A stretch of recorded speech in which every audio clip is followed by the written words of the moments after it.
शेवट तो भला, शेवट तो भला माझा बहु गोड झाला। आलो निजाच्या माहेरा,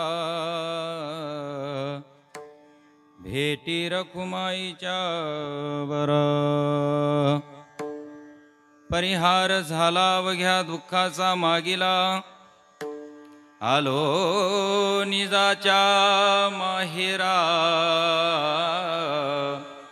भेटी रखुमाईच्या वरा। तुका म्हणे वाणी, तुका म्हणे वाणी गेली आता घेऊ धनी। आलो निजाच्या माहेरा, भेटी रखुमाईच्या वरा। विठ्ठल विठ्ठल विठ्ठल विठ्ठल, ध्येयं सदा परिभवग्नमभीष्टदोहम्। तीर्थास्पदं शिवविरञ्जनुत शरण्यम्। मृत्यार्दियं प्रणतपालभवाब्धिपूतं, वन्दे महापुरुषते चरणारविन्दम्।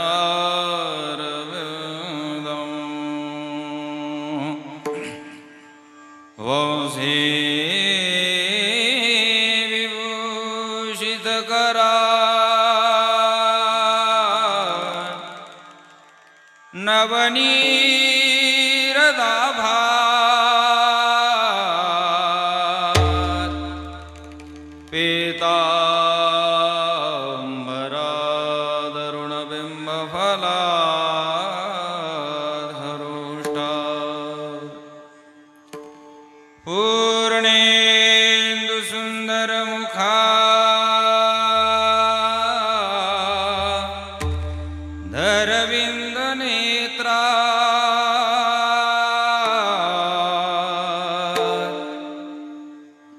कृष्णात् परं किमपि तत्त्वमहं न जाने। नारायणं नमस्कृत्य नरं चैव नरोत्तमम्,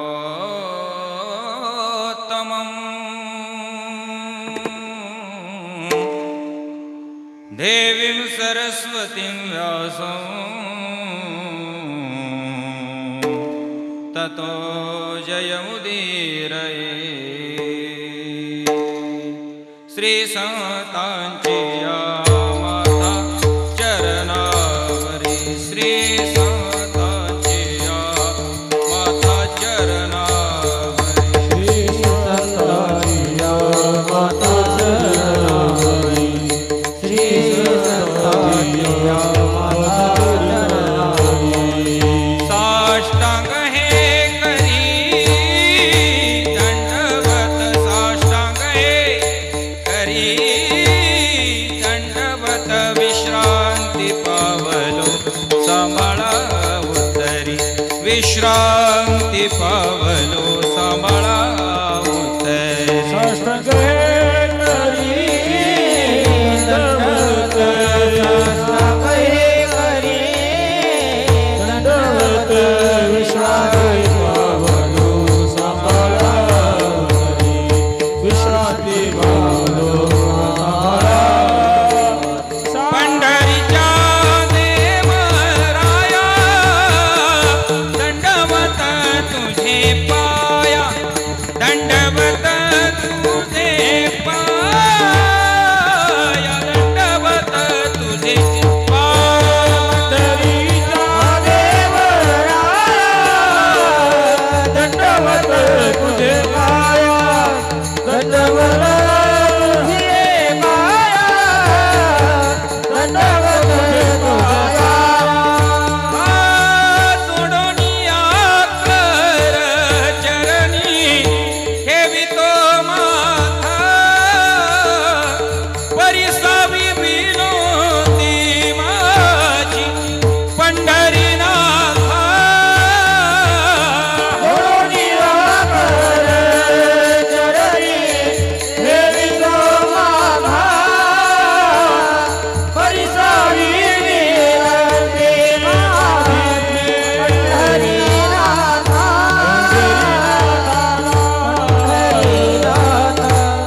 भक्तिस्वरूपं सदालङ्कृतं साधुसन्न्यासयोगं मुखे यस्य वेदान्तशास्त्रार्थनीतिं नमो नारायणगिरिं ब्रह्मस्वरूपं जयांची गिलिया स्मरण होय सकळ विद्यांचे अधिकरण तेची वंदो श्रीचरण श्री गुरूंचे ते नमस्कारो नियाता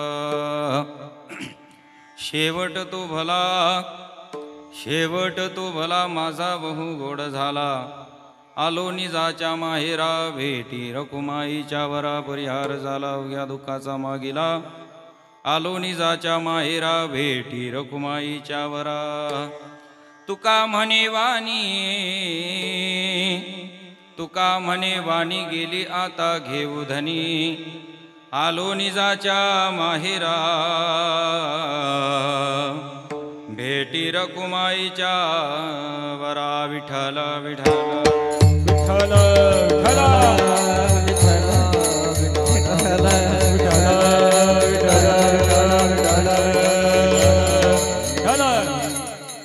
प्रस्तुत प्राप्त प्रसंगी प्राप्त स्थळी कीर्तन रूपी सेवेकरता निवडलेला अभंग अखिल कोट ब्रह्मांड नायक अखिल गुणनिधी निधान रुक्मिणी प्राण संजीवन भक्तवत्सल श्री पंढरीश पांडुरंग परमात्म्याचे निसीम भक्त एकनिष्ठ भक्त वैराग्यमूर्ती जगद्वंदिनी जगद्गुरु श्री संत तुकाराम महाराज यांच्या प्रतिभाशैलीतून आविष्काराला आलेला पाचवा वेद म्हणजे जगद्गुरु तुकोबरायांची गाथा गाथा या ग्रंथातील या मृत्यूलोकामध्ये आल्यानंतर आपल्या जीवनाची सार्थकता प्रतिपादन करणारा उत्कृष्ट गोड चिंतनीय 4 चरणाचा अभंग प्रतिपाद्य सेवेकरता मी आपल्या समोर गायलेला आहे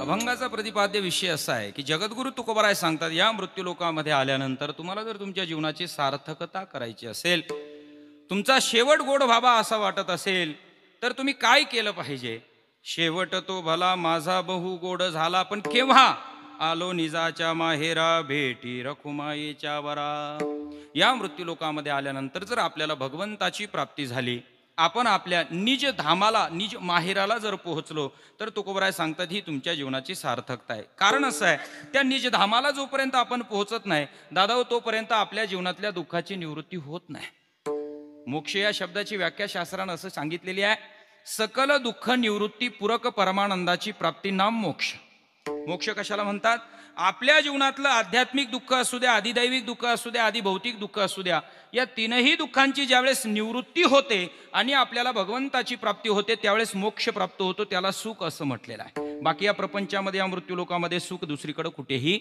नाही आणि त्या भगवंताची प्राप्ती झाल्यानंतर या दुःखाची तर अनायासी निवृत्ती होते म्हणून तुकोबराय 3ऱ्या चरणात म्हणतात परिहार झाला अवघ्या दुःखाचा मागिला म्हणजे काय अरे मागच्या जन्मातलं जरी दुःख असलं तरी तुमचं निवृत्त होतंय तुम्हाला भगवंताची प्राप्ती झाल्यानंतर का कारण सर्व सुखाचे आगर म्हणे नरहरी सोनार किंवा सर्व सुखाचे आगर बाप रखुमा देवीवर किंवा सुखरूपा ऐसा दुजा कोणी सांगा माझ्या पांडुरंगा सारी खातो परमार्थामध्ये कीर्तन प्रवचन भागवत रामायण कथा ऐकत असताना सुख या शब्दाचा अर्थ आपण भगवंताची प्राप्ती असा घ्यायचा असतो लक्षात येते बाकी दुसरं कुठेही सुख नाही या प्रपंचाचंच वर्णन करत असताना संतांनी असं केले दुःख बांधवडी आहे हा संसार सुखाचा विचार सुद्धा आहे की या मृत्यूलोकामध्ये या प्रपंचामध्ये सुख आहे का नाही मग सुख कुठं आहे भगवत प्राप्तीमध्ये सुख आहे आणि त्या भगवंताची प्राप्ती झाली की आपल्या जीवनातलं सगळं दुःख नाहीस होऊन आपल्याला सुख प्राप्त होतंय म्हणजे भगवंत प्राप्त होतोय म्हणून परिहार झाला अवघ्या दुःखाचा मागिला तुका म्हणे वाणी गेली आता घेऊ धनी वाणी त्या भगवत चरणी आम्ही समर्पित केलेली आहे आणि ती वाणी समर्पित केली त्याचं फळ काय घेऊ आता धनी म्हणजे आम्हाला तो अखिल कोट परमात्मा जो आहे विटेवरचा मालक जो आहे त्याची आम्हाला आता भगवन नाम घेऊन त्याची प्राप्ती झालेली आहे एकंदरीत आपल्या जीवनाची जर सार्थकता व्हावी असं वाटत असेल आपल्या जीवनातले दुःख निवृत्त व्हावे असं जर वाटत असेल तर आपण भगवंताची प्राप्ती केली पाहिजे कितीही पैसा कमवला म्हणजे तुमचं दुःख निवृत्त होणार नाही 1 सोडून 2-2 3-3 बायका केल्या तरी दुःख निवृत्त होणार नाही 4 सोडून 10-10 मुलं झाले तरी तुमचं दुःख निवृत्ती होणार नाही पैसा तुम्ही कितीही कमवला दुःख निवृत्त होईल का उलट जेवढा जास्त पैसा तुम्ही कमवताल तेवढं ते पैसा सांभाळायला तुम्हाला दुःख वाढेल तुमचं प्रपंच जितका मोठा कराल तितकं दुःख तुमच्या पदरात येईल पण हा प्रपंच सोडून जितका परमार्थ तुम्ही कराल तितकं सुख तुमच्या जीवनामध्ये येईल आणि तो परमार्थ करत करत आपल्याला भगवत प्राप्ती झाल्याशिवाय राहणार नाही. म्हणून या मृत्यूलोकातली सार्थकता तुकोबरायांनी सांगितली. तुमच्या जीवनातलं दुःख निवृत्त करून तुम्ही आलो निजाच्या माहेरा भेटी रखुमाईच्या वरा, त्या पांडुरंग परमात्म्याची भेटी करून घ्या, अशी जीवनाची सार्थकता. विठ्ठल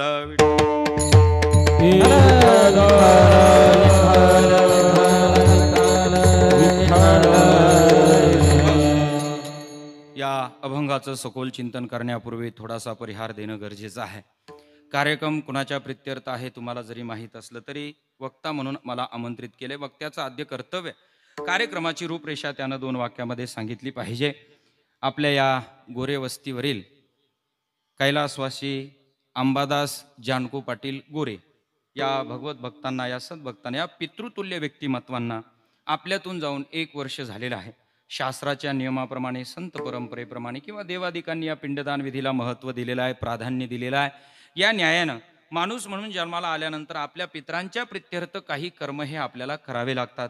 आपल्या अंतकरणातली कृतज्ञता जी आहे ही आपल्याला अशा कार्यक्रमाच्या दिवशी ती प्रकट करावी लागते. आणि म्हणून समस्त गोरे परिवार एकत्र येऊन आज आपल्या पित्याच्या प्रित्यर्थ, अंबादास दादांच्या प्रित्यर्थ ही कृतज्ञता या ठिकाणी, अंतकरणातली श्रद्धा या ठिकाणी प्रकट करत आहेत. मग त्यांच्या पश्चात असणारा त्यांचा परिवार जो आहे, गंगा भागीरथी ताराबाई अंबादास पाटील गोरे असेल, त्याचप्रमाणे त्यांचे 3 मुलं आहेत, दिलीप दादा आहे, शरद दादा आहे, किशोर दादा आहे, आणि 2 मुली आहे, अलकाबाई आणि लीलाबाई. आदी करून समस्त गोरे पाटील परिवार, आप्तिष्ट आणि नातलग आज आपण सर्वजण आपल्या अंबादास दादांना ही शेवटची श्रद्धांजली, आदरांजली, सुमनांजली समर्पित करण्यासाठी या ठिकाणी उपस्थित आहोत.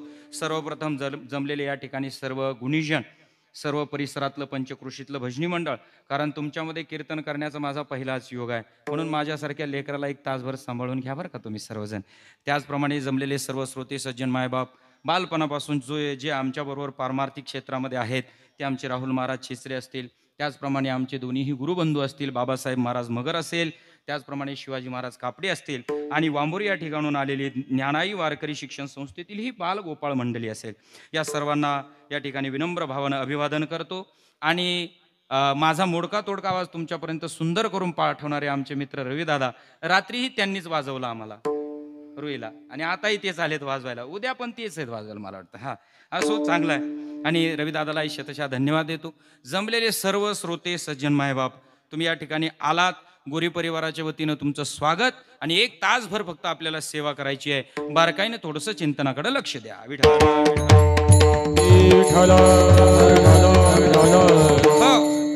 कारण मी चिंतनाकडे लक्ष द्या असं का म्हटलो की आजचा जो कीर्तनकार आहे हा नवरा बायकोच्या गोष्टी सांगणारा नाही, आणि तुम्हा लोकांना त्या गोष्टी आवडतात, पण मला ते जमत नाही. आता काय करावं, मला चिंतन सांगायची या ठिकाणी इच्छा आहे, आणि त्या पद्धतीनं मी तुम्हाला थोडंसं चिंतन सांगण्याचा प्रयत्न करणार आहे. विठ्ठल विठ्ठल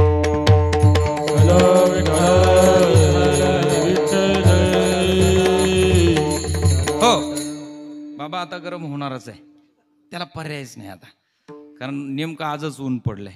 हरकत नाही, थोडेसे पडदे मोकळे करता आले तर बघा या साईडचे 2-3 जण या, आणि अजिबात कीर्तनाला विक्षेप न होता व्यवस्थित हळू सोडून बाजूला ठेवा. हा इथला जरी पडदा सोडला तरी इकडची हवा थोडीशी मोकळी होईल. विठाला विठाला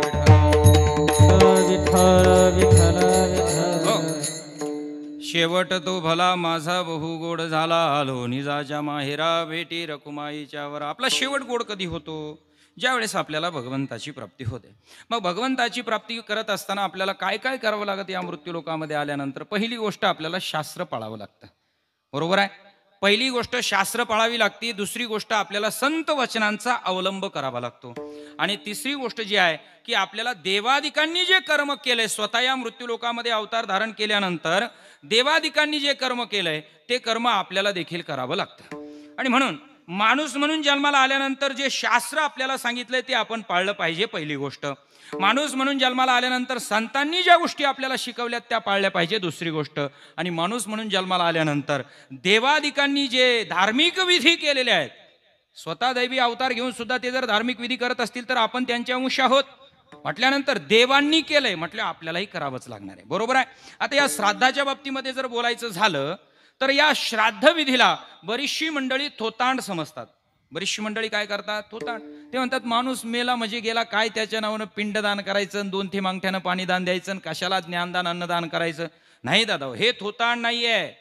गीतेमध्ये, शास्त्रामध्ये पुरावा आहे. पहिल्या अध्यायामध्ये सांगितलंय, संकरो नरकायैव कुलघ्नानां कुलस्य च पतंती पितरो हेशा लुप्त पिंडोदक क्रिया. अरे लुप्त पिंडोदक क्रिया, आपल्या मानवी कुळातील जर पिंडदान आणि उदकदान या जर क्रिया लोप पावल्या, पितरांचं पतन होतं. नुसतं पितरांचं पतन होत नाही, नारायण भाऊ, त्या पितरांना नरकामध्ये वास्तव्य करावं लागतं. संकरो नरकायैव. आणि मग ज्यांचे पितर नरकामध्ये वास्तव्य करतात, शास्त्र सांगतंय, गीता शास्त्र पहिल्या अध्यायामध्ये, हे कुलघातकी कुळ आहे. हे कसं आहे? कुलघातकी आहे. आणि मग मला सांगा, जर यथायोग्य जर आपण आपल्या आई वडिलांच्या प्रित्यर्थ पिंडदान केलं नाही तर पितरांचं पतन होऊन नरकामध्ये वास्तव्य करावी लागते. मग आपल्या बसलेल्यापैकी कुणाच्या मनामध्ये असा विचार येतोय का की आपल्या आई वडिलांना नरकाची प्राप्ती व्हावी? पाठीमाग ओट्यावर बसलेले, तुम्हाला वाटतं का आपल्या पितरांनी नरकामध्ये जावं?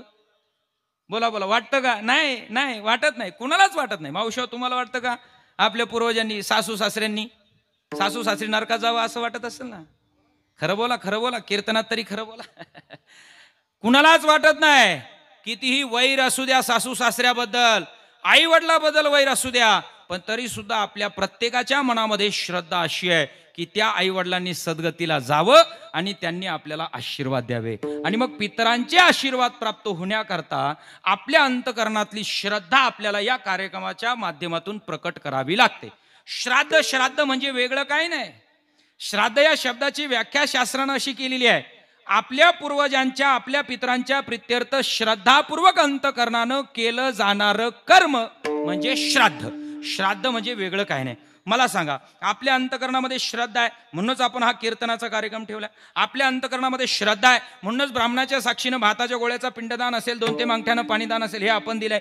आपल्या आई वडिलांच्या प्रित्यर्थ अंतकरणात श्रद्धा आहे म्हणून आपण कीर्तनानंतर काय ठेवलेलं आहे? सगळ्यांसाठी अन्नदान ठेवलेलं आहे, प्रसाद ठेवलेला आहे. हे सगळं कर्म केल्यानंतर याचं जे पुण्य आहे, हे पुण्य आपण त्या पितरांच्या चरणी समर्पित करतो. आणि हे पुण्य जोपर्यंत पितरांच्या चरणी समर्पित करत नाही तोपर्यंत त्या पितरांना सद्गती मिळत नाही, असा गरुड पुराणाचा दावा आहे. विठ्ठल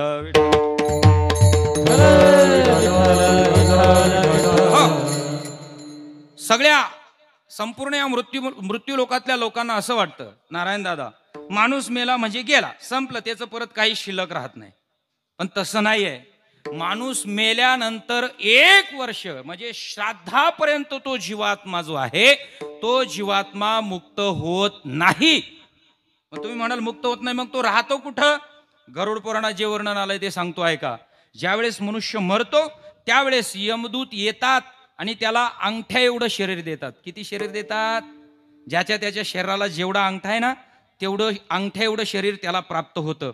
काही प्रहरासाठी ते त्या जीवात्म्याला अंगठ्या एवढं शरीर देऊन घेऊन जातात आणि त्यानं त्याच्या आयुष्यामध्ये, जीवनामध्ये काय काय केलं त्याचा चित्रपट त्याला काही क्षणार्धात दाखवला जातो. अंगठ्या एवढ्या शरीराला त्यानं काय केलंय, किती जणांचे बांध कोरलेत, किती जणांचे घरं फोडलेत, गावामध्ये किती वादविवाद केलेत, किती लग्न तोडले. बरोबर आहे ना बाबा? हे सगळं त्याला काही क्षणामध्ये, कुणी सासू सासऱ्याला उपाशी मारलं, कुणी ननंद आल्यानंतर भांडे आपटले, सगळं त्या अंगठ्या एवढ्या शरीराला या सगळ्याची बेरीज वजाबाकी करून दाखवली जाते. आणि पुन्हा ज्या दिवशी त्यानं देह ठेवलाय त्याच दिवशी त्याला त्या घरामध्ये आणून सोडलं जातं ज्या घरामध्ये त्यानं देह ठेवलेला आहे. जात नाही तो जीवात्मा. मग किती दिवस तिथं राहतो तो जीवात्मा? 10 दिवस. किती दिवस?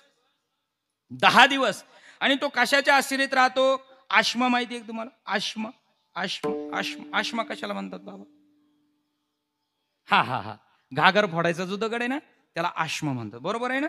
हस्ती वेगळ्या, आश्मा वेगळा, बरोबर, त्याला आश्मा म्हणतात. आणि तो आश्मा जो आहे तो आपण आपल्या घरी आणत असतो घागर फोडल्यानंतर आणि कुठंतरी झाडाला टांगून देत असतो. बरोबर आहे ना? तुमच्याकडे असंच करतात ना? हा, रीत भात वेगवेगळी असली तर सांगा. आमच्याकडे मेल्यावर जाळतात, इकडे कसं आहे?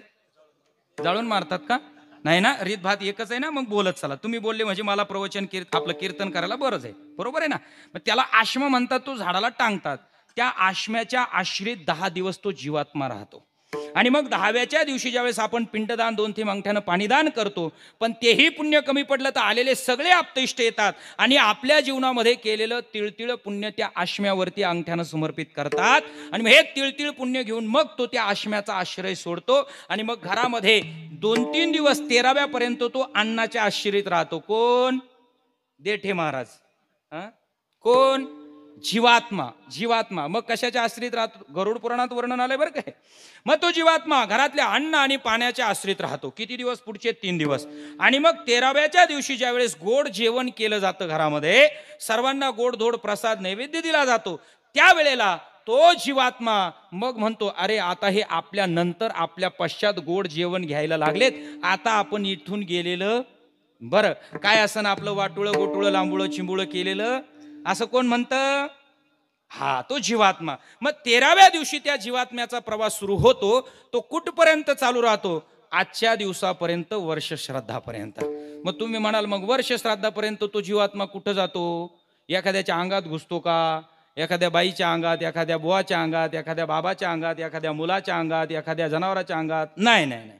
तो त्याच्या क्रमाप्रमाणे जे काही भोग असतील ते भोग भोगत असताना तो वैतरणी नदीचा प्रवास करत असतो. आता वैतरणी नदी माहिती आहे का तुम्हाला? मृत्यूनंतर 13व्या दिवशी ज्यावेळेस तो जीवात्मा अन्न पाण्याचा आश्रय सोडतो, 13व्या दिवशी पुन्हा यमदूत येतात त्या जीवात्म्याला नेण्यासाठी. मग त्या जीवात्म्याला हातभर सूक्ष्म देह दिला जातो. किती किती किती दिला जातो? हातभर. पहिला किती दिला होता? अंगठ्या एवढा. नंतर यमलोकातल्या यमदूतांनी किती शरीर दिलं त्याला? हातभर. मग ते हातभर शरीर ते यमदूत घेऊन जातात आणि वैतरणी नदीच्या काठावरती नेऊन त्याला उभं करतात.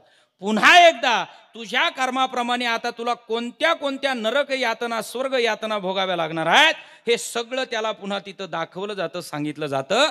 आणि मग त्या पद्धतीनं तो जर पापी असेल तर त्याला त्या वैतरणीमध्ये ढकललं जातं आणि भाल्यानं त्या पाण्यामध्ये, त्या रक्तरेतामध्ये बुडवलं जातं. आता तुम्हाला असं वाटलं असेल की वैतरणी नदी म्हणजे तिथं पाणी असेल, 2 नदीचे काठ असतील. नाही नाही नाही. वैतरणी नदीचं वर्णन गरुड पुराणामध्ये असं केलेलं आहे. त्या वैतरणी नदीची लांबी आहे 86 लाख योजन. किती किती किती? 86 लाख योजन. किलोमीटर नाही बाबा. किती किलोमीटरचं एक योजन होतो? जुन्या लोकांना माहित असेल गणित. किती किलोमीटरचं एक योजन बाबा? साधारण 4 किलोमीटरचं एक योजन, असं मला एका श्रोत्यानं सांगितलंय. मला काही कुठं वाचण्यात आलेलं नाही. साधारण 4 किलोमीटरचं एक योजन. मग असं 86 लाख योजन त्या वैतरणी नदीची लांबी सांगितलेली आहे. त्या वैतरणी नदीची रुंदी सांगत असताना गरुड पुराण सांगताय की 100 योजन त्या वैतरणी नदीची रुंदी आहे. आणि मग त्या वैतरणी नदी काय पाणी वाहतंय का नदीमध्ये? नाही. आपल्या शरीरामध्ये जे रक्त आणि पू आहे ना, शरीरातला रक्त आणि पू त्या वैतरणी नदीमध्ये काय करतोय? वाहतोय. त्या वैतरणी नदीच्या काठावरती चिखल, आपल्या शरीरातलं जे मांस आहे ना, त्या मांसाचा चिखल आहे. आणि आपल्या शरीरातले जे हाड आहेत ना, त्या हाडापासून त्या वैतरणी नदीचे काठ भगवंतानं निर्माण केलेले आहेत. आणि अशा वैतरणी नदीची उत्पत्ती भगवंतानं आपल्याला आपल्या कर्माचे फळ देण्याकरता केलेली आहे. कशासाठी केलेली आहे नदीची निर्मिती? आपण आपल्या जीवनामध्ये जे काही बरं वाईट कर्म केलंय त्या कर्माचा भोग, त्या कर्माचे फळ देण्याकरता त्या वैतरणी नदीची निर्मिती भगवंतानं केलेली आहे. मग त्या वैतरणी नदीमध्येच भगवंतानं जेवढ्या योनी सांगितल्यात ना या मृत्यू लोकामध्ये, तेवढ्या नरकाची उत्पत्ती केलेली आहे. 84 लाख नरकाची उत्पत्ती त्या वैतरणी नदीमध्ये आहे. किती दादा? 84 लाख प्रकारचे नरक आहेत तिथं. मग काही नरकामध्ये नुसत्या इच्चू इंगळ्या आहे, काही नरकामध्ये विषारी साप आहे, काही नरकामध्ये रक्तरेत दुर्गंधी आहे, काही नरकामध्ये किडे मुंगे आहेत की जे तिथं त्या जीवाला टाकल्यानंतर तोडतात, खातात. काही नरकामध्ये असे लोखंडी पोल आहे, व्यभिचारी लोकांना त्या पोलाला कवटाळायला लावतात वगैरे वगैरे. असं वर्णन त्या नरकाचं त्या गरुड पुराणामध्ये आलेलं आहे. मग आपल्या जीवनामध्ये जे कर्म आपण केलेलं आहे त्या कर्माप्रमाणे ते यमदूत जे आहेत त्याला त्या नरकाचे भोग देतात. आणि मग वर्षानंतर यमदूता यम लोकामध्ये नेऊन उभं करतात. आणि मग यमलोकात गेल्यानंतर यमदेवानं म्हणावं की तुझ्या जीवनामध्ये तू काय कर्म केलंय त्याचे भोग भोगून आलाय ना, मग आता वर्ष श्राद्धाच्या नंतर त्याला सद्गती दिली जाते. पुण्यवान असेल तर त्याला चांगला देह दिला जातो, आणि पापी असेल तर त्याला प्राण्याच्या, किड्याच्या, मुंगीच्या जन्माला घातलं जातं. कारण केले कर्म झाले तेची भोगा आले, उपजले झाले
झाले तेची, चक्रा सांगितलंय शांती ब्रह्म एकनाथ महाराजांनी हरिपाठामध्ये, तेची आता सध्या या जीवनामध्ये तुम्ही जन्माला आल्यानंतर जे काय सुख भोगताय ना, हे तुमच्या मागच्या जन्माचं चांगलं कर्म आहे.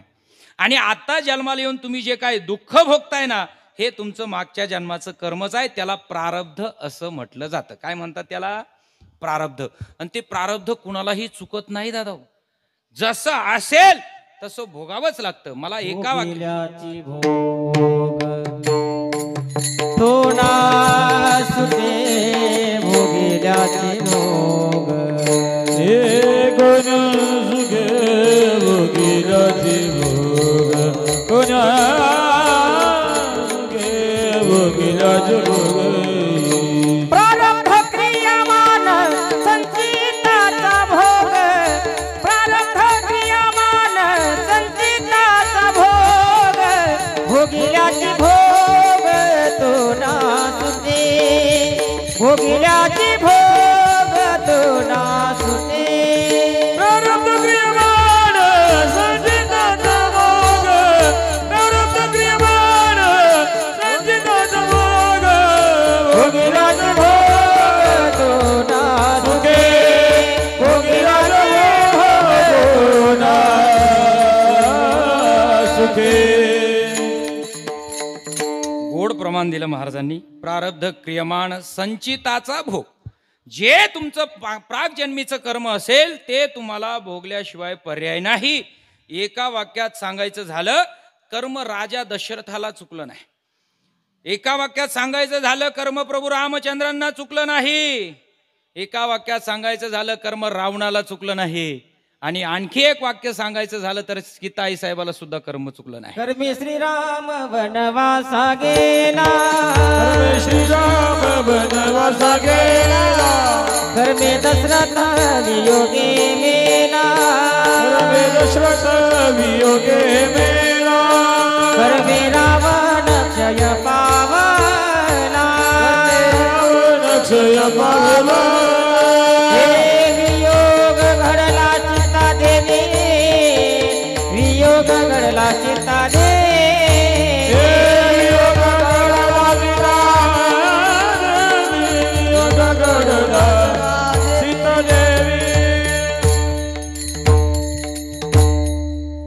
चार या सृष्टीतल्या मोठ्यांची यादी मी तुमच्या समोर सांगितली. मग हे बाकीचे आमदार, खासदार, मंत्री, महामंत्री, संत्री, प्रधानमंत्री, सरपंच, उपसरपंच, अध्यक्ष बॉडीचे हे बाजूलाच राहिले.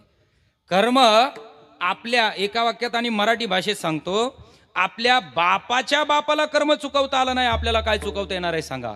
आपला बाप म्हणजे अखिल कोड ब्रह्मांड नायक प्रभू राम. त्या प्रभू रामचंद्रांना जर कर्म चुकवता आलं नाही आणि त्यांच्या वडिलांना म्हणजे राजा दशरथाला सुद्धा अरे जसं कर्म घडलं होतं त्याप्रमाणे हातपाय खुडून मरावं लागलं. श्रावण बाळाच्या आई वडिलांनी शाप दिलेला होता, राजा तुझ्या हातून कर्म घडलंय ना, याचं प्रायश्चित्त तुला भोगावं लागणार आहे. आमच्या मुलाच्या वियोगानं आम्ही आता आमच्या देहाचा त्याग करत आहोत ना, एक दिवस असा येईल तुला सुद्धा तुझ्या मुलांच्या वियोगानं देहाचा त्याग करावा लागेल. ते कर्म चुकवता आलं नाही राजा दशरथाला, आपल्याला कसं चुकवते? मग जे कर्म आपल्या जीवनामध्ये आपण करतोय ना, हे आपल्याला भोगायचे, हे कधी विसरता कामा नाही. आणि आता तुम्ही जे कर्म भोगत आहात, जे सुख दुःख भोगत आहात, हे आपल्याच मागच्या जन्मात लावलेले दिवे आहेत, त्याचा प्रकाश आता पडतोय. म्हणून अजिबात काळजी करायची नाही. लक्षात येते ना, मागच्या जन्मात काय काय दिवे लावले ना, गत हरी आमुष्याची ज्यांनी गाटारी केली ना, त्यांना सुद्धा गाटार दाखवल्याशिवाय यमदूत राहत नाहीत. बरोबर आहे ना? अहो काय आपल्या हिंदू धर्माची श्रेष्ठता आहे. गत हरी, त्या दिवशी जर दीपाची जर पूजा केली तर आपल्या जीवनातलं सगळं पाप निवृत्त होतं. एवढं सामर्थ्य आहे त्या अमावस्याचं. आणि त्या गत हरी अमावस्येला दीप्याची पूजा करण्याऐवजी या माता माऊल्यांचं काय दुर्दैव आहे, त्यांना त्या नवऱ्याची पूजा करावी लागते. ते असं तंगड्यात टंगड गुतून येतं. बरोबर आहे ना मावशा? काय दुर्दैव असेल महाराज. काय अरे हिंदू धर्म किती श्रेष्ठ आहे. पाप घडतंय आपल्याकडून, कोणाकडून पाप घडत नाही, कळत न कळत प्रत्येकाकडून पाप घडतंय. अरे पण त्या पाप निवृत्तीसाठी आपल्या हिंदू धर्मानेच आपल्याला शास्त्रात पुरावे दिलेत ना, मार्ग दिलेत ना. ते मार्ग आपण करत नाही आणि म्हणून आपल्याला दुःख भोगावं लागतं, दुःखाला सामोरं जावं लागतं. आणि म्हणून ज्याला दुःख वाट्याला येऊ नये असं वाटत असेल ना, त्यानं त्याचे कर्म सुधरून घेतले पाहिजे. नाहीतर मग नाही त्या यमासी करुणा, बाहेर काढिता कुडी प्राणा, ओढाळती थोडी ती निष्ठुर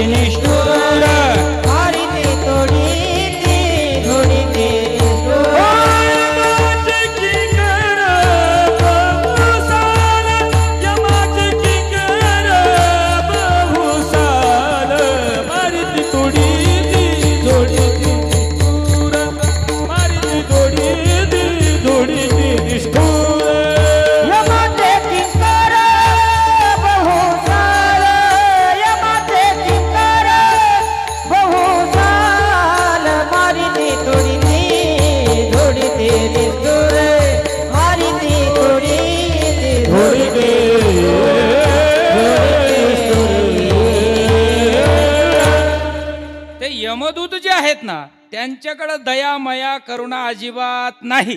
तुम्ही कर्म करून त्या वैतरणी नदीच्या काठावर गेले आणि त्या यमदूताला जर म्हटले अरे मी गावचा सरपंच आहे, तो म्हणन तू तिकडं पळ, सरपंच तिकडं राहिला, कर्म चुकीचे करतो आणि सरपंच आहे सांगतो. तिथं गेल्यानंतर एखादा म्हटला ना मी महाराज होतो महाराज, अरे तू महाराज जरी असला आम्हाला काय घेणं देणं नाही, तुझं कर्म बोलतोय. मग त्यांच्या हातात फक्त काठ्या असतात, मारिती तोडीती झोडीती निष्ठुर यमाचे किंकर बहुसाल. मग त्या वैतरणी नदीमध्ये जसं कर्म असेल तशी नरकाची प्राप्ती. 84 लाख योनी आहेत ना, कर्माप्रमाणे त्या प्रत्येकाला त्या नरक यातना भोगल्याशिवाय पर्याय नाही. आणि त्या यातना कुठपर्यंत भोगाव्या लागतात? आजच्या दिवसापर्यंत, वर्ष श्राद्धापर्यंत, बरं का, ध्यानात राहू द्या. आणि म्हणून मी सांगतो, ज्याला पापमुक्त जीवन जगता आलं ना त्याला महाराज जीवनामध्ये काहीतरी प्राप्त करता आलं. किंवा याच्याही पुढचं वाक्य ऐका, ज्याला पाप मुक्त जीवन जगायचंय, ज्याला पाप मुक्त जीवन जगायचंय आणि मेल्यानंतर जर यमाचे यमदंड भोगायचे नसतील तर त्यानं उभ्या आयुष्यात एकदा तरी गरुड पुराण वाचलं पाहिजे. हो, कोणतं कर्म केल्यानंतर कोणत्या नरकाची प्राप्ती होते. आणि ते गरुड पुराण काय माझ्यासारख्या एखाद्या येड्या रताळ्याने नाही लिहिलेलं हो. ते गरुड पुराण लिहिणारा कोण आहे सांगू तुम्हाला? अखिल कोट ब्रह्मांड नायक भगवान विष्णूने ते गरुड पुराण सांगितलेलं आहे.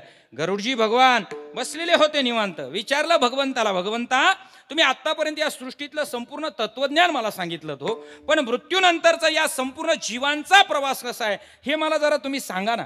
आणि मग भगवान विष्णूंनी त्या गरुडजी भगवंताला जे तत्वज्ञान सांगितलं ते तत्वज्ञान ज्या ग्रंथामध्ये लिहिण्यात आलं त्या ग्रंथाचं नाव आहे गरुड पुराण. म्हणून ज्याला पापमुक्त जीवन जगायचंय ना त्यानं काय केलं पाहिजे? उभ्या आयुष्यामध्ये एकदा तरी गरुड पुराण. मराठी भाषांतर वाचा, नाही तुम्हाला संस्कृत कळत ना, मराठी भाषांतर वाचा, कारण तिथं प्रत्येक कर्माचं काही ना काही फळ तुम्हाला वाचायला मिळणार म्हणजे मिळणार. हो, रविवारच्या दिवशी जर तुम्ही ते टांगलेलं घेऊन आले ना तुम्हाला सुद्धा तिथं त्या नरकामध्ये तसंच टांगलं जाणार, काळजी करू नका. ते यमदूत कोणाला सोडित नाही महाराज. इथं तरी तुम्ही दुसऱ्याकडून तोडून आणतात, ते तिथं स्वतः तुम्हाला तोडतात, करवतीनं कापतात. 10वा अध्याय वाचा की त्याचा म्हणजे कळेल तुम्हाला. 10व्या अध्यायामध्ये त्याचं वर्णन आलेलं आहे. यमश्चाहम म्हटले, अरे यम सुद्धा मीच आहे भोग देणारा, म्हणजे भगवान परमात्मा, त्याला कर्मफल दाता असं सुद्धा म्हटलेलं आहे. तो ज्याच्या त्याच्या कर्माचं फळ ज्याला त्यालाच देतो. मग देठे महाराजांनी कर्म केलं, नारायण भाऊला फळ? अजिबात नाही. देठे महाराजांनी कर्म केलं आणि शिवाजी महाराजांना त्याची शिक्षा? अजिबात नाही. जो करील तो भरेल. आणि त्या वैतरणी नदीमध्ये या सगळ्या नरकामध्ये आपल्याला जावं लागतं जर चुकीचं कर्म केलं तर. आणि त्या उलट जर आपण सात्विक असलो, त्या उलट आपण भगवंताची भक्ती करत असलो, त्या उलट जर आपण संतांचे वचन अवलंबत असलो, शास्त्र पाळत असलो, देवादिकांनी जे कर्म सांगितले ते कर्म आपण श्रद्धेनं करत असलो तर त्या ठिकाणी यमदूत येण्याऐवजी देवदूत तुम्हाला न्यायला येतात. प्रवास वैतरणी नदीचाच आहे. प्रवास कुठला आहे? वैतरणी नदीचाच. पण देवदूत तुम्हाला न्यायला येणार पुण्यवानाला. आणि त्या वैतरणी नदीच्या काठावरती गेल्यानंतर ते देवदूत तुम्हाला नावेमध्ये बसवणार, बोटीमध्ये बसवणार. आणि मग ते सगळे नरकांचं दर्शन करत करत वर्ष श्राद्धापर्यंत तुम्हाला यमदेवा पुढे नेऊन उभं करणार. कोण? देवदूत. पुण्यवानालाही नदीच पार करायची आहे आणि पाप्यालाही नदीच पार करायची आहे. फक्त पाप्याला त्या नरकाचे भोग भोगत भोगत भोगत यम दरबारात जायचंय. मात्र पुण्यवानाला देवदूत काय करतात? नावेत बसवतात आणि यम दरबारामध्ये नेऊन उभं करतात. आणि मग त्या वर्षामध्ये आता तसं पाहिलं तर पितरांचं 1 वर्ष म्हणजे आपलं 1 वर्ष म्हणजे पितरांचा 1 दिवस असं वर्णन आहे बरं का. पितर वर्ष श्राद्धापर्यंत त्यांचा जो प्रवास आहे ना हा फक्त 1 दिवसाचा प्रवास आहे असं शास्त्र सांगतंय. म्हणजे आपले जे काही 1 वर्षातल्या जेवढ्या तिथी आपले 350 दिवस होत असतील. कारण आपली जी काय साखळी आहे महिन्याची किंवा ती तिथीनुसार चालते, बरोबर आहे ना. आपले काय तारखेनुसार महिने शास्त्रामध्ये मराठी हिंदू धर्मामध्ये गिनले जात नाहीत. मग मराठी तिथीनुसार बरोबर मला तरी वाटतं 350 दिवसांनी श्राद्ध येत असेल. ज्या तिथीला दादांनी देह ठेवलाय त्याच तिथीला आज त्यांचं वर्ष श्राद्ध आलंय की नाही? तिथी बदलली का? नाही. म्हणजे कंप्लीट मराठी महिन्यानुसार आज 1 वर्ष झालं. ते लोकांनी फॅड आणलं 11.5 महिन्यात घालावं लागतं. अरे 11.5 महिन्यात घालावं लागत नाही. मराठी महिन्यानुसार 12च महिने पूर्ण होतात आणि ज्या तिथीला देह ठेवलाय त्याच तिथीला ते वर्ष श्राद्ध करावं लागतं. म्हणून तो गैरसमज डोक्यातून काढून टाका. फक्त एवढंच आहे, आपले ते 350 दिवस होतात पण त्या पितरांचे ते फक्त एक दिवस असतो, तो एक दिवसाचा प्रवास त्यांना त्या नरकामध्ये करावा लागतो जर पापी असतील तर. आणि पुण्यवान असेल तर त्या पितरांना देवदूत येतात आणि नावेतून त्या सगळ्या नरकांची काय करतात, दाखवतात त्यांना त्या वाटेत. हे बघा, हे कर्म केलं होतं याचं हे फळ आहे. हे बघा, हे खात होतं ना त्याच्यामुळे उलटा टांगला आहे, उलटा टांगलेलं खात होतं ना म्हणून उलटा टांगला आहे, घरं फोडीत होता ना म्हणून या बाई इथं त्याला हे जे यमदूत आहेत ना हे फोडतायत. नको त्यांना त्रास दिला जीवांना, मग त्याला विंचाच्या त्या कुव्यामध्ये टाकलं जातं. काही सर्पाच्या त्या नरकामध्ये पडलेले असतात, काही रक्तरेत दुर्गंधीमध्ये पडलेले असतात. आणि मग तो जीव आहे ना, मग तो जीव घाबरतो. जो देवदूतांबरोबर चाललेला असतो ना तो घाबरतो. अरे बरं झालं मी माझ्या जीवनात पुण्य केलं, नाहीतर मला सुद्धा हे नरकाची भोग भोगावी लागले असते. बरोबर आहे ना. आणि मग तिथं घाबरल्यानंतर तो पुढं गेल्यानंतर यमदेवा विनंती करतो जीवात्मा, म्हणतो देवा मी आत्ता माझ्या या जन्मामध्ये जसं पुण्यकर्म केलंय ना तसं पुढच्या जन्मामध्ये सुद्धा पुण्यकर्मच करणार, मी काय पाप कर्म करून या नरकाला जाणार नाही. आणि मग यमदेव काय करतात, त्याला सद्गती देतात. अथवा योगिनाम एव कुले भवती धीमताम 6व्या अध्यायामध्ये वर्णन आहे. भगवंत अर्जुनाला सांगतात, अर्जुना जे पुण्यवान असतात ना, जे योगी असतात, जे तपस्वी असतात, त्यांना मी चांगल्या कुळामध्ये जन्माला घालण्याचं काम करतो. ते हातात माझ्याच आहे, ते दुसरं कुणाच्या हातात आहे. आणि जे पापी आहेत त्यांना नरकाच्या यातना तर भोगायला लावतोच लावतो, पण पुन्हा कुठेतरी पशुच्या, बैलाच्या, जनावराच्या जन्माला घालून त्यांना तिथं सुद्धा यातना दिल्याशिवाय मी त्यांना सोडत नाही. कारण ते त्यांच्या कर्माचे भोग आहेत, ते भोगल्याशिवाय पर्याय नाही. विठाल असा त्या जीवात्म्याला, त्या हातभर सूक्ष्म शरीराला वर्ष श्राद्धापर्यंत प्रवास करावा लागतो. आणि मग तो प्रवास करत असताना जर आपणही मुलांनी जर आणखी पुण्य प्राप्त करून जर त्यांच्या चरणी तिलांजलीच्या स्वरूपात जर समर्पित केलं.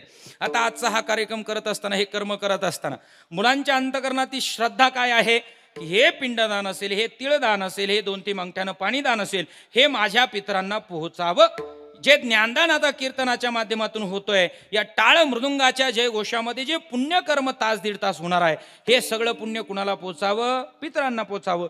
अन्नदानाचं सगळं पुण्यकर्म जे आहे ते कुणाला पोचावं, पितरांना पोचावं. आणि मग असं जर पुण्यकर्म तुम्ही तुमच्या जीवनामध्ये केलं आणि त्या पितरांना जर तुम्ही समर्पित केलं आजच्या श्राद्धाच्या निमित्तानं, तर ते पितर खुश होतात आणि संपूर्ण कुळाला आशीर्वाद देतात. तुका म्हणे पितृ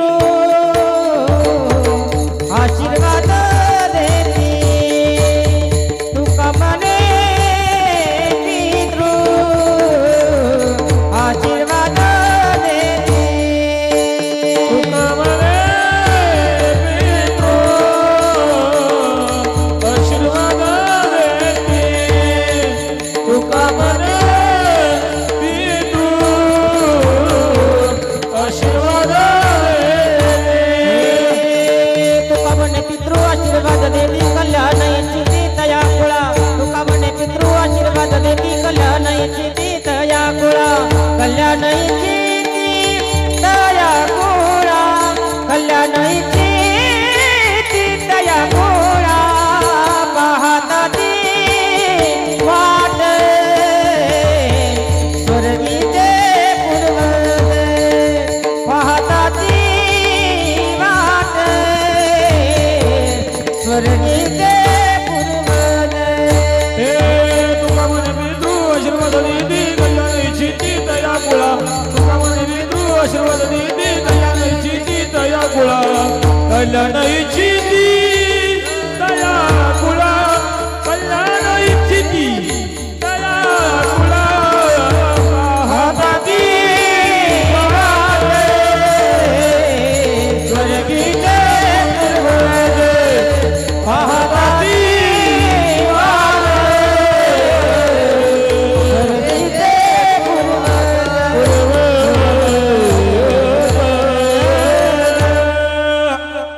तुकोबरांनी गाथ्यात लिहून ठेवलंय बरं का, मी माझ्या माथ्यातलं काही सांगत नाहीये. तुका म्हणे पितृ आशीर्वाद देती, कल्याण इच्छिती तया कुळा. ते पितर काय करतात, आपल्याला आशीर्वाद देतात. आणि फक्त आपल्याला नाही, संपूर्ण कुळाचं कल्याण व्हावं अशी ते भगवंताकडे प्रार्थना करतात ते पितर तिथे गेल्यानंतर. आणि मग त्या पितरांचे आशीर्वाद आपल्याला प्राप्त व्हावेत ना, म्हणून आपल्याला श्रद्धेनं आपल्या पितरांचं श्राद्ध करावं लागतं, हे ध्यानात असू द्या. आणि पितरांचे आशीर्वाद घेऊन जी मंडळी जीवन जगतात ना, त्यांचं घर 12ही महिने आणि आयुष्यभर सुजलाम सुफलामच तुम्हाला बघायला मिळेल.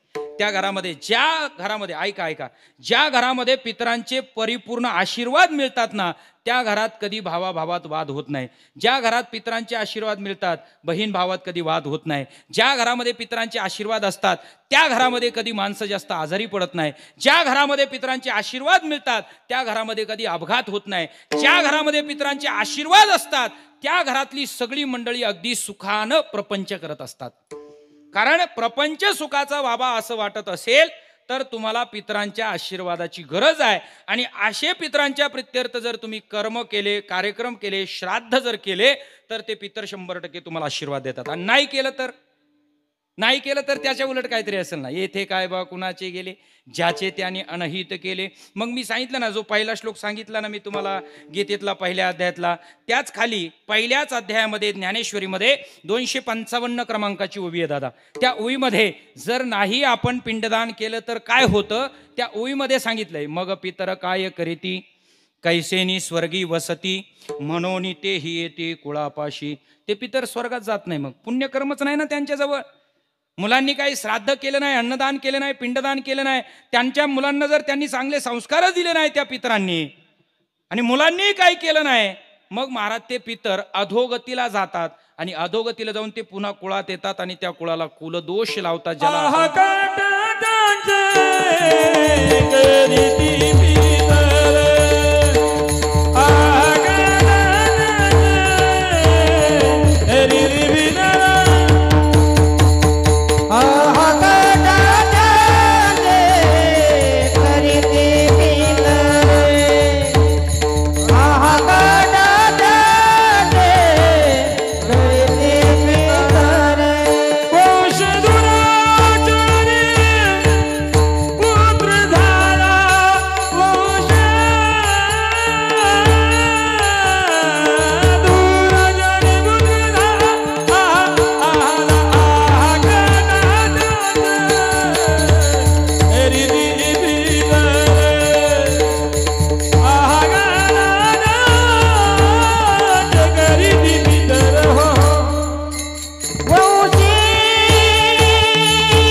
संतांचं वर्णन आहे का? आता मी ओबी सांगितली होती, महाराजांनी प्रमाण दिलं.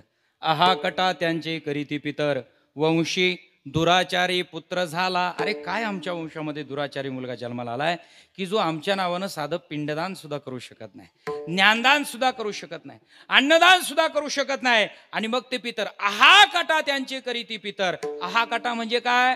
शाप देतात, ते कुळाला दोष लावतात आणि मग पितृदोषामध्ये आपल्याला बरबटावं लागतं. आणि मग पितृदोष, आता बसलेला प्रत्येक जण पितृदोषानं ग्रसित आहे, पण कळत नाही आपल्याला रविदादा. प्रत्येक मनुष्य पितृदोषानं ग्रसित आहे. घरामध्ये काही लक्षणं दिसत असलेला समजायचं आपल्या घरामध्ये पितृदोष आहे. तुमच्या घरात करता मनुष्य सातत्यानं आजारी पडला, पितृदोष आहे.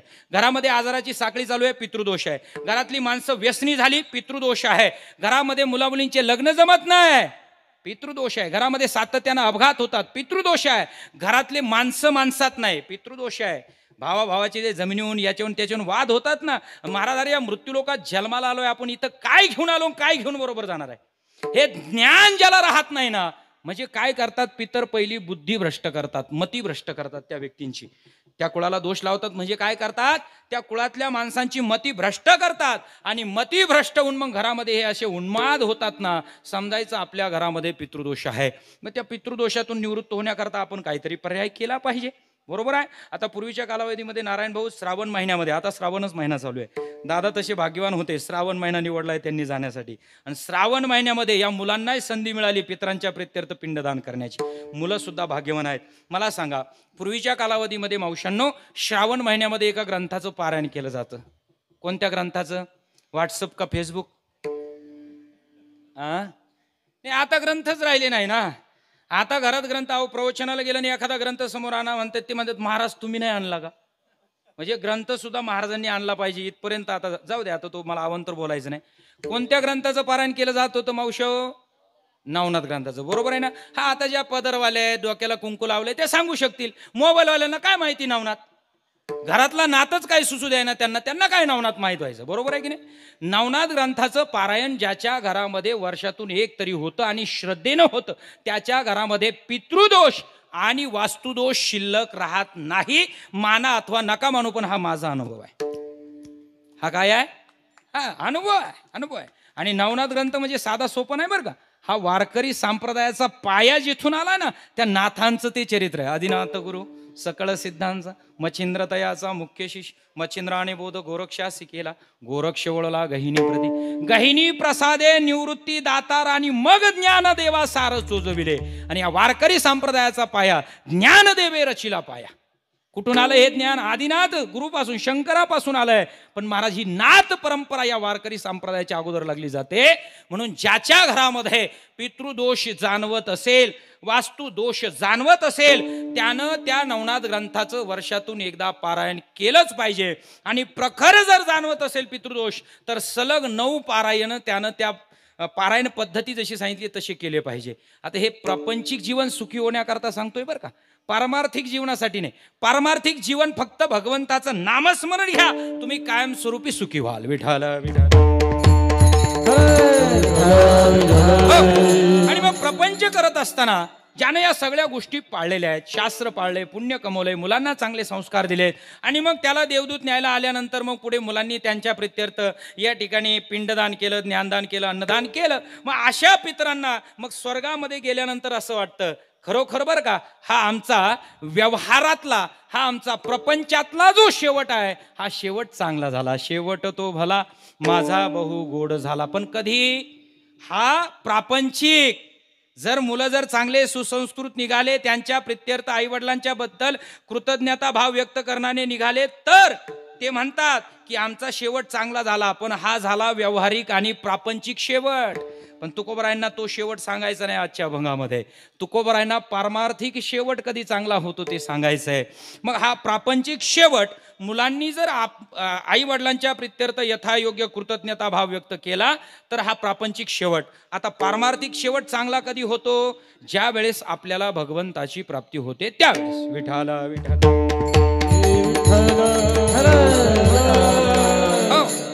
एक दृष्टांत सांगतो तुम्हाला, फार मार्मिक आहे. आणि शेवट आपला चांगला व्हावा असं जर वाटत असेल, तर हा एवढा दृष्टांत आज प्रत्येकानं घरी घेऊन जायचं. बस बाकी दुसरं काही नेऊ नका. फक्त काय घरी घेऊन जा? मी जो दृष्टांत सांगणार आहे ना, एवढा दृष्टांत. आणि ज्याला पारमार्थिक शेवट आपला चांगला व्हावा असा वाटत असेल त्यानंच न्या. बाकीच्यांनी इथंच सोडून द्या, काय अडचण नाही. नाहीतरी तुम्ही आता कीर्तन प्रवचन तसेच ऐकता, आहे की नाही? इकडून ऐकायचं आणि इकडून, आणि उठलं का फक्त बरोबर आहे ना. हा नळी फुंकली सोनारेने इकडून तिकडे गेले वारे, घेणं नाही देणं नाही. आता त्यात तुमच्याही चुका नाही हो. कीर्तनकारच आता शास्त्र सांगायला तयार नाहीत व्यासपीठावर, बरोबर आहे की नाही दादा? चला जाऊ द्या, मला तो विषय अवांतर बोलायचा नाहीये. एक भगवत भक्त होता की जो पैठणला जन्माला आलेला होता. कुर्मदास त्याचं नाव होतं. कुर्मदास का म्हटलं जायचं? तो जन्माला आला ना, जन्मतःच त्याला या कोपरापासून दोन्ही हात नव्हते आणि गुडघ्यापासून दोन्ही पाय नव्हते. अगदी लहान जन्माला आला तेव्हापासूनच त्याचे हात पाय हे तुटलेले जन्माला आलेले होते. आता याचंही काहीतरी कारण असेल, मागच्या जन्मातलं कर्म. मला ते मागचं कर्म सांगायचं नाही, आता मी पुढे सांगतो. पण लहानपणापासून तो नाथबाबांच्या वाड्याजवळ राहत होता. त्यावेळेस नाथबाबांचा जन्मही झालेला नव्हता. त्यावेळेस नाथबाबांचे पंजोबा म्हणजे भानुदास महाराज जे आहेत, हे त्या वाड्यामध्ये वास्तव्य करत होते. आणि तेव्हापासूनची परंपरा होती बरं का, की प्रत्येक एकादशीला त्यांच्या वाड्यावरती कीर्तन व्हायचं. आणि गावातली सगळी मंडळी त्या कीर्तनासाठी जमायची. आणि एकादशीचं कीर्तन ऐकून फलहार घेऊन महाराज ती सगळी मंडळी घरी जायची. मग तो कीर्तनाचा आवाज आला का बाल्यावस्थेपासून त्या कुर्मदासाला इच्छा झाली, आई अगं त्या भानदास महाराजांच्या वाड्यावरून काहीतरी टाळ पखवाजाचा आवाज येतोय, गायनाचा आवाज येतोय, मला तिथं नेऊन बसवती का? बहुतेक कीर्तन चालू आहे, भगवंताचं पाठ पूजन चालू आहे.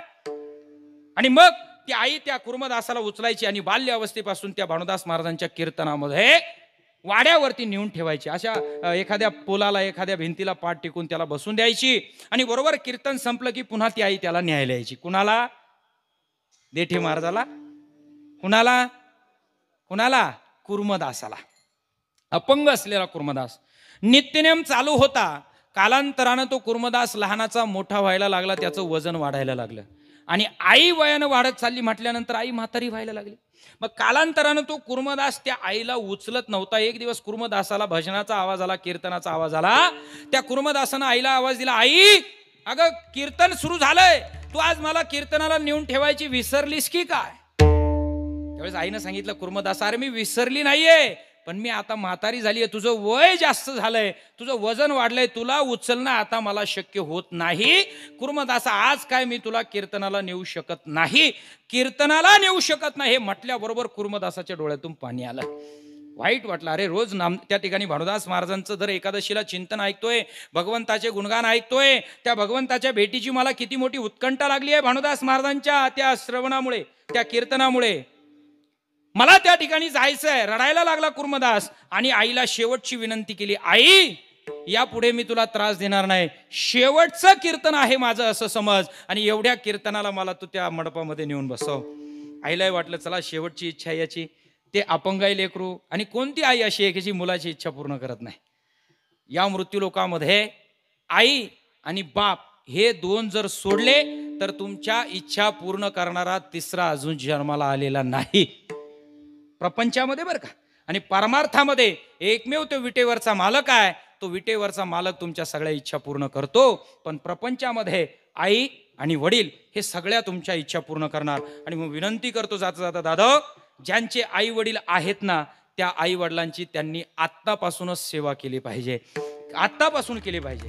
कारण आई वडील जोपर्यंत आहेत ना तोपर्यंत त्यांचं महत्व कळत नाही दादा, नाही कळत. पण ज्यांचे आई वडील एकदा जातात ना मग कळतं आई वडिलांचं महत्व काय. आणि तुम्हाला आई वडिलांचं महत्व जाणूनच घ्यायचं असेल ना, एखाद्या वेळेस वेळ काढून आडगावले या, मी सांगतो आई वडिलांचं काय महत्व असतं. 1 वर्ष झालं, 21 तारखेला आता वर्ष श्राद्ध आहे आमच्या मातोश्रींचं. आणि 11 वर्ष झाले वडील जाऊन. या 11 वर्षामध्ये वडील नसताना काय दुःख भोगलंय आणि 1 वर्षापासून आई नसताना मी किती यातना भोगल्यात ना, ह्या मी तुम्हाला सांगतो दादा. आहेत तोपर्यंत महत्व कळत नाही, गेल्यावर डोळ्यात अश्रू आल्याशिवाय राहत नाही. आणि म्हणून आपले आई वडील आहेत ना तोपर्यंत संधीचं सोनं करून घ्या दादा. पुन्हा नाही हे पात्र पुन्हा डोळ्याला दिसत. एक गोष्ट सांगू, ज्यांचे आई वडील जिवंत आहे ना, समजा अरे विठ्ठल रुक्मिणीच तुमच्या घरात आहेत, बाकी काही करू नका. मी तर म्हणतो मंदिरात सुद्धा जाऊ नका. मातरम पितरांचैव साक्षात प्रत्यक्ष देवताम मत्वा गृही निवेशेत सदा सर्व प्रयत्नतः. माऊली ज्ञानोबराय सांगतात, सकल तीर्थांची धुरे जिये का माता पितरे तया सेवेसी कीर शरीरे लोण कीजे. जोपर्यंत आई वडील आहेत दादा हो, संधीचं सोनं करून घ्या. अरे त्या आई वडिलांची सेवा करा. 1 वर्ष झालं दादांनो, मी स्वतःला करंटा समजायला लागलोय. करंटा. आता माझ्या गावातली बरीचशी मंडळी या ठिकाणी आलेली आहे, त्यांना माहिती आहे आमच्या आईचा स्वभाव कसा होता. आईनं किती पारमार्थिक माणसं जोडली. आईनं मला शिकवलं, या नारदाच्या व्यासपीठाच्या योग्यतेचं बनवलं ते आईनं.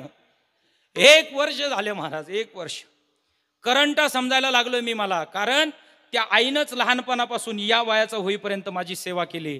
आणि अचानक एखादं पाखरू झाडावर बसल्यानंतर ते जसं उडून जातं ना, तशी ती आई पाखरासारखी उडून गेली. मला सेवेची संधी सुद्धा दिली नाही हो. आणि म्हणून मी स्वतःला कम नशिबी करंटा समजतोय. म्हणून विनंती करतो दादाओ, माऊल्यानं विनंती करतो, ज्यांचे आई वडील आहेत ना सेवा करून घ्या दादाओ. हे पात्र पुन्हा पाहायला मिळत नाही. विठ्ठल विठ्ठल. अरे मुलाच्या असू द्या नाही तर मुलीच्या असू द्या, सगळ्या इच्छा पूर्ण होतात त्या फक्त आईजवळ आणि वडिलांजवळ, बस बाकी दुसरं कोण नाही. आणि म्हणून त्या आईला वाटलं आता माझ्या कुर्मदासाची ही शेवटची इच्छा आहे ना. त्या आईनं त्या कुर्मदासाला पाठीला घेतलं. ते 2 हात त्याचे तुटलेले धरले आणि कसं बसं लंगडत लंगडत त्या कुर्मदासाला भानुदास महाराजांच्या वाड्यावरती नेऊन बसवलं. बसवल्यानंतर कुर्मदासानं ते दुंडके हात असे जोडले, आईला विनम्र अभिवादन केलं. आई आपल्या कामाला निघून आली. कुर्मदासानं कीर्तन ऐकलं. कीर्तनामध्ये भानुदास महाराजांनी सांगितलं, उद्या आपली पंढरपूरची वारी या पैठण गावातून निघणार आहे. सर्व वारकऱ्यांनी सकाळी 8 वाजता वारीसाठी या ठिकाणी उपस्थित राहायचंय. कुर्मदासाला वाटलं आपण जो आईला शब्द दिला ना तो शब्द आता आपल्याला पूर्ण करायचा आहे. आता घरी जायचं नाही, आता जायचं घराला, पण कोणत्या? निज धामाला जायचं, निज माहेराला जायचं म्हणे. आता घरी जाणार नाही. कुर्मदासानं कीर्तन ऐकलं. कीर्तन झाल्यानंतर भानुदास महाराजांनी पाहिलं कुर्मदास बसलेला आहे. जवळ आले भानुदास महाराज. विचारलं, कुर्मदासा आज घरी गेला नाही, आई न्यायला आली नाही का? कुर्मदासाने सांगितलं, भानुदास महाराज मी आता घरी जाणार नाही, मला आता माझ्या निजधामाला माझ्या खऱ्या घरी मला जायचंय म्हणे, मी उद्यापासून तुमच्या बरोबर वारीला येणार आहे. आता भानदास महाराज म्हटले याला पाय नाहीत, याला दोन्ही हात नाही, हा वारी कशी करणार? डोळ्यातून अश्रू गळायला लागले भानुदास महाराजांचे. पण भक्तापुढे काही बोलता येत नाही. संतांना असू द्या, देवाला असू द्या, भक्तापुढे त्या बोलत नाही. इच्छा आहे ना तुझी, ठीक आहे, उद्या वारीमध्ये तू सहभागी हो. सकाळी उठल्यानंतर तो कुर्मदास सगळ्यांच्या आधी उठला आणि त्या आपल्या अर्ध्या असलेल्या हातानं, अर्ध्या असलेल्या पायानं आणि दाढीनं खरकत खरकत खरकत दुपारी ज्या ठिकाणी दिंडीचा मुक्काम होता ना, जेवणाची ज्या गावामध्ये व्यवस्था होती ना, तिथं गेला. सगळ्या गावातल्या लोकांना आमंत्रित केलं आणि सांगितलं मधुकरी घेऊन या, कोणी भाकरी आणा, कुणी भाजी आणा, कुणी चटणी आणा, कुणी बनवलेलं जे काय कालवण असेल ते कालवण घेऊन या. भानदास महाराजांची वारी या मार्गानं कुठं पंढरपूरकडे चाललेली आहे. दुपारच्या जेवणाची व्यवस्था त्या कुर्मदासानं केली. नित्यनेम रोजचा होता त्याचा दिंडी करत असताना सकाळी लवकर उठायचा, दुपारच्या जेवणाची व्यवस्था करायचा. दुपारी पुन्हा तिथून लोक जेवण निघायच्या अगोदर संध्याकाळच्या ठेप्यावरती जायचा, संध्याकाळची जेवणाची व्यवस्था करायचा.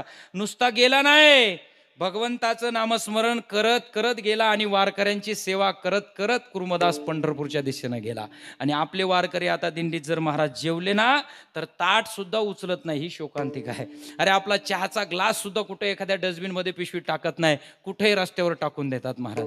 काय वारकरी आहे हे. सगळे रस्ते पाहिले ना, सगळे पांढरे झालेले असतात. त्या डिश आणि ते कप हे वाटणारे घेऊन येतात तिथं, वारकऱ्याला भिकारी समजणारे, आणि हे जे चाललेत वारकरी ते खुशाल घेतात. आमच्या दिंडीत तसा नियम नाही बरं का दादा.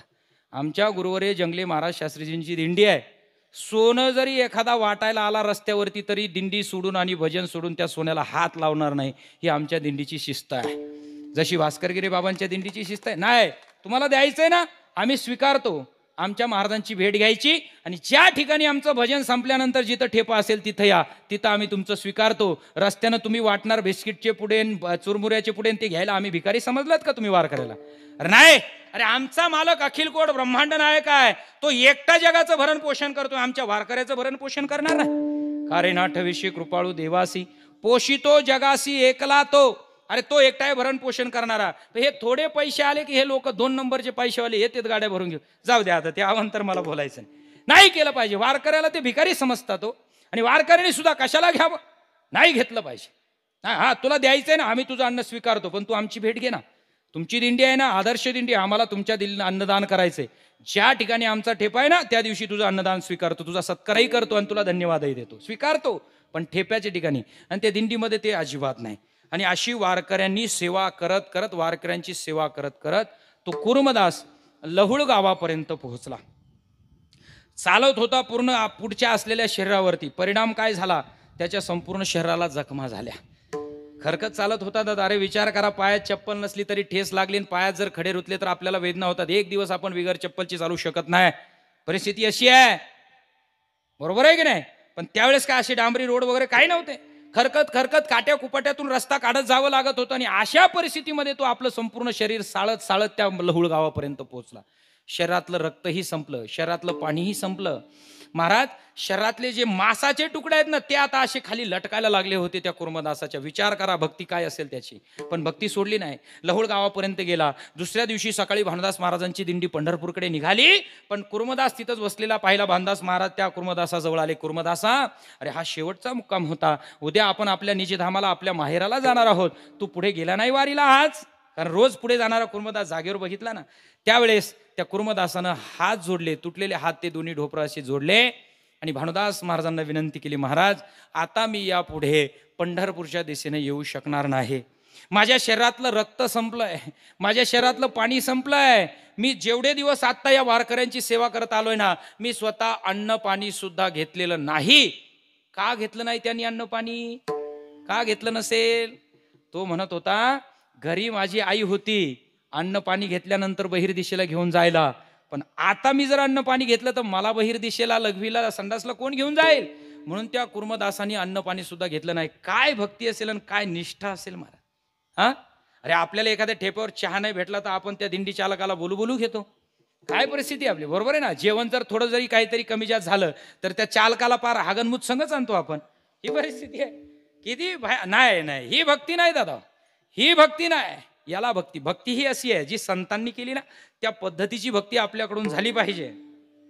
अन्न पाण्याचा त्याग, नामस्मरण सातत्यानं चालू आहे आणि अंतकरणामध्ये भगवत भेटीची उत्कंठा आणि वारकऱ्यांची सेवा. लहुळ गावापर्यंत गेला. भानदास महाराजांना सांगितलं मी आता येऊ शकत नाही. भानदास महाराजांच्या डोळ्यातून पाणी आलं. अरे कुर्मदासा शेवटचा मुक्काम राहिला होता रे, उद्या त्या अखिलकोट ब्रह्मांड नायकाची तुझी भेट घालून दिली असती मी. नाही महाराज, आता एक काम करा म्हणे, ज्यावेळेस त्या चंद्रभागेमध्ये जाल ना, त्या चंद्रभागा मातेचं एकदा नाही दोनदा स्नान करा आणि सांगा हे दुसरं स्नान हे माझ्या भगवंताच्या भक्ताचं, माझ्या लेकराचं, या कुर्मदासाचं आहे. त्या आईला सांगा म्हणे. म्हणजे त्या भानुदास महाराजांना तो कुर्मदास सांगतोय एकदा नाही दोनदा स्नान करा. हे सांगत असताना भानुदास महाराजांच्या डोळ्यात पाणी आहे, कुर्मदासाच्या डोळ्यात पाणी आहे. पुढे ज्यावेळेस पुंडलिकरायाच्या दर्शनाला जाल ना भानुदास महाराज, त्या पुंडलिकरायाचं सुद्धा एकदा नाही दोनदा दर्शन घ्या आणि सांगा हे दुसरं दर्शन जे आहे ना हे त्या भगवंताच्या भक्ताचं, त्या कुर्मदासाचं आहे. आणि ज्यावेळेस त्या अखिलकोट ब्रह्मांड नायकाच्या गाभाऱ्यात जाल ना, त्या पांडुरंगाच्या चरणावरती मस्तक टेकवल्यानंतर एकदा नाही दोनदा मस्तक टेकवा महाराज आणि सांगा तो जो कुर्मदास आहे ना, तो कुर्मदास तुमच्या भेटीसाठी आतुरतेनं वाट पाहतोय. एवढा निरोप फक्त सांगा देवा नमस्कार, आणि एवढा निरोप फक्त तुम्ही काय करा त्या पांडुरंगाला द्या. भानदास महाराजांच्या डोळ्यातून पाणी गळतंय. भानदास महाराजांनी दबक्या आवाजामध्ये त्या कुर्मदासाला त्याच ठिकाणी आशीर्वाद दिला, कल्याण असतो म्हटले.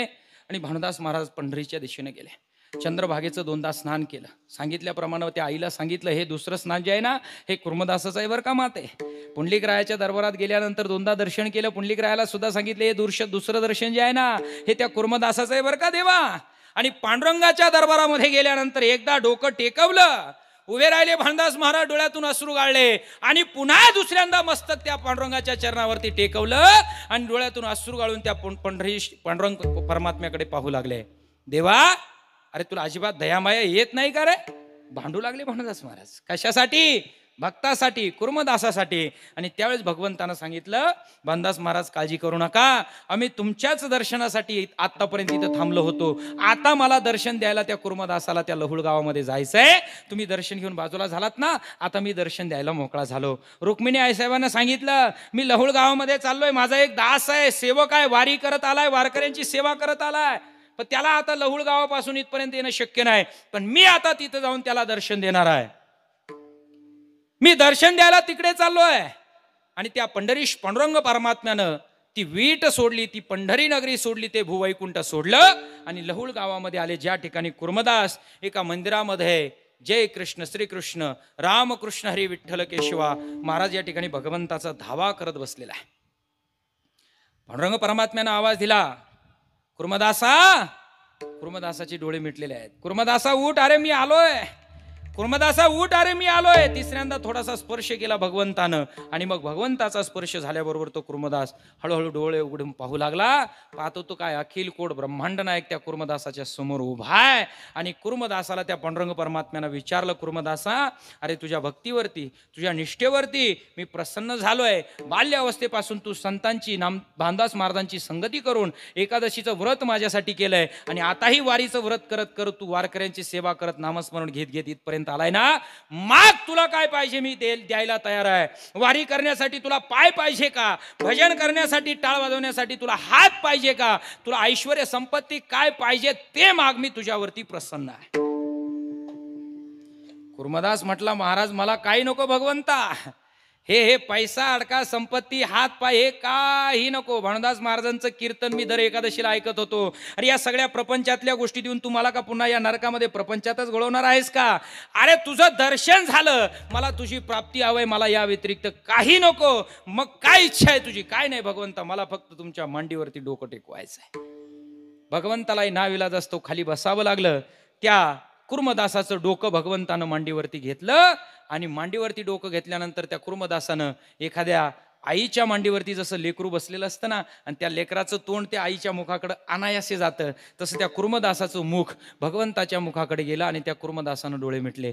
आजही त्या परिसरातून येणारे जे वारकरी आहेत ना, ते सगळे वारकरी त्या लहुळ गावामध्ये मुक्काम करतात आणि त्या कुर्मदासाच्या समाधीचं आणि त्या ठिकाणी आलेल्या पांडुरंगाचं दर्शन घेतात आणि मग पंढरपूरला येतात. अरे ज्याला पांडुरंगाच्या मांडीवरती आणि पांडुरंगाला पाहता पाहता डोळे मिटण्याची संधी प्राप्त होते ना, त्या पारमार्थिकानं म्हणावं, शेवट तो भला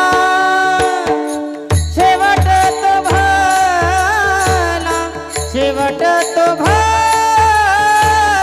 शेवट तो भला शेवट तो भला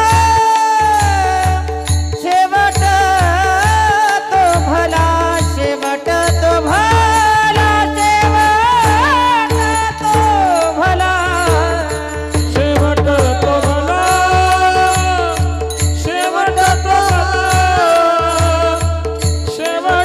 तो भला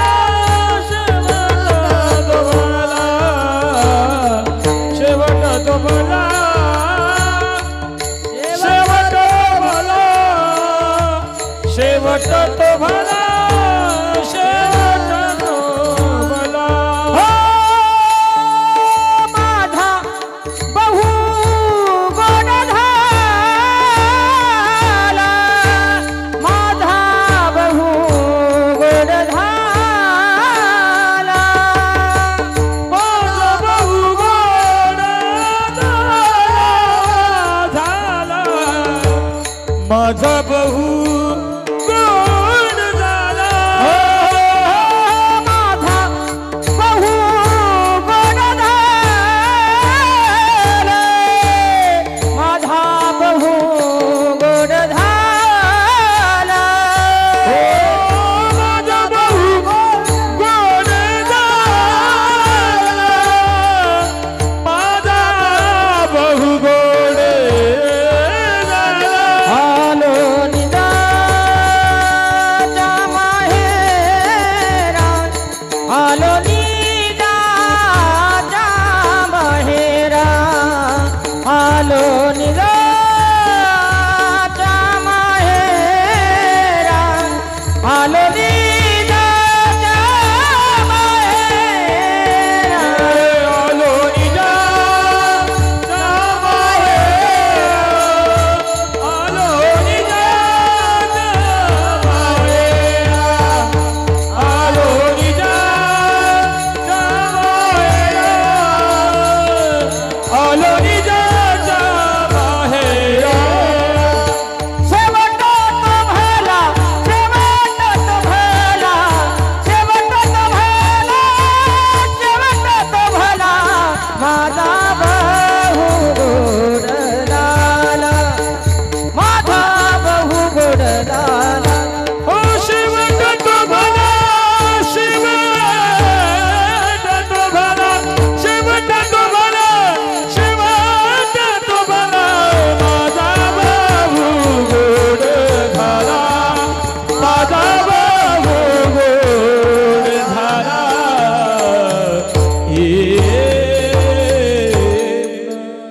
वाह वाह मगर महाराज धन्यवाद अतिशय गोड परमार्थाचा आनंद वेगळा आहे ज्याला घेता येतो तो घेतल्याशिवाय राहत नाही शेवट तो भला माझा बहु गोड झाला कुणी म्हटलं पाहिजे ज्याला भगवंताची प्राप्ती झाली आलो निजाच्या माहेरा भेटी रखुमाईच्या वरा अरे निजाच्या माहेरा बरेच माणसं आले माणसं काय पशु सुद्धा आले गरुड पक्षी माहिती आहे तुम्हाला जटायू हा काय भाग्यवान असेल हो त्या जटायू पक्षाला प्रभू रामचंद्रांच्या मांडीवरती मृत्यू यावा त्यानं म्हटलं पाहिजे शेवट तो भला माझा बहु गोड झाला हा असा मृत्यू आपल्याला आला पाहिजे देवाच्या सानिध्यात संतांच्या सानिध्यात चांगल्या पर्वणीला चांगल्या कालावधीमध्ये उत्तरायणामध्ये आणि असा मृत्यू आपल्या जीवनामध्ये येण्यासाठी आपल्याला ही वाणी भगवत चरणी समर्पित करावी लागते तुका म्हणे वाणी गेली आता घेऊधनी भगवंताच्या चरणी वाणी समर्पित केली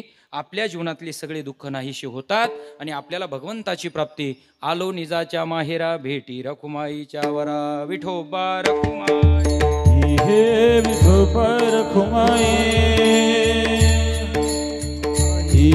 विठोबा रखुमाई विठोबा रखुमाई जय जय विठोबा रखुमाई विठोबा रखुमाई जय जय विठोबा रखुमाई हरि जय जय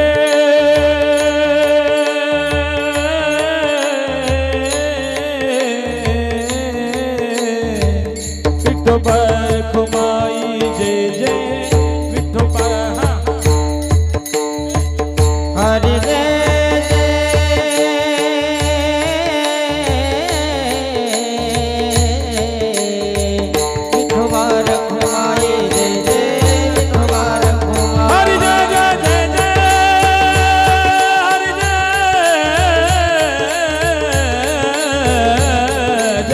जय जय जय जय जय जय विठोबा रखुमाई जय जय विठोबा रखुमाई हरि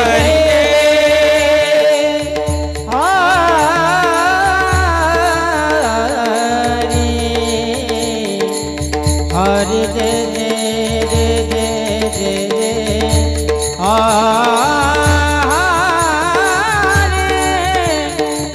हरि जय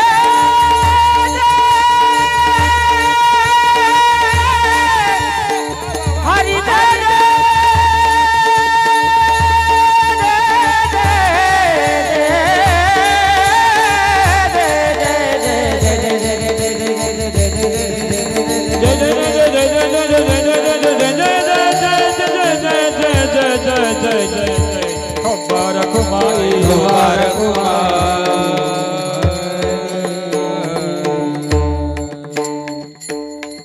शेवट तो भला माझा बहु गोड झाला आलो निजाच्या माहेरा भेटी रखुमाईच्या वरा परिहार झाला अवघ्या दुःखाचा मागिला आलो निजाच्या माहेरा भेटी रखुमाईच्या वरा तुका म्हणे वाणी गेली आता घेऊ धनी आलो निजाच्या माहेरा भेटी रखुमाईच्या वरा गोरे परिवारातील एक आदर्श